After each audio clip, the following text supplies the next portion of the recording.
يا أيها الذين آمنوا كتب عليكم الصيام كما كتب على الذين من قبلكم لعلكم تتقون أياما معدودات فمن كان منكم مريضا أو على سفر فعدة من أيام أخر وعلى الذين يطيقونه فدية طعام مسكين فمن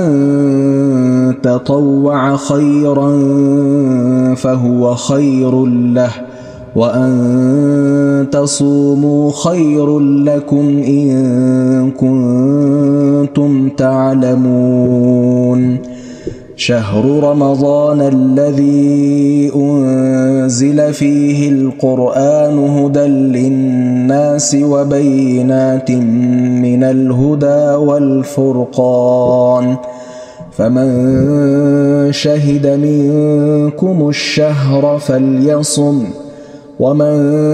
كان مريضا أو على سفر فعدة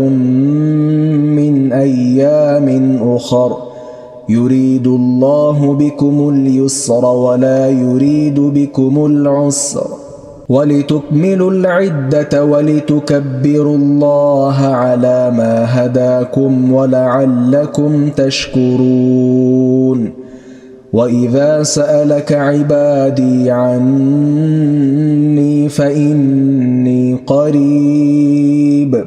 أجيب دعوة الداع إذا دعان فليستجيبوا لي وليؤمنوا بي لعلهم يرشدون أحل لكم ليلة الصيام الرفث إلى نسائكم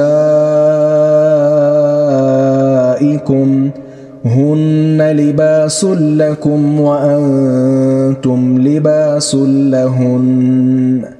علم الله أنكم كنتم تختانون أنفسكم فتاب عليكم وعفى عنكم فالآن باشروهن وابتغوا ما كتب الله لكم وكلوا واشربوا حتى يتبين لكم الخيط الأبيض من الخيط الأسود من الفجر ثم أتموا الصيام إلى الليل ولا تباشروهن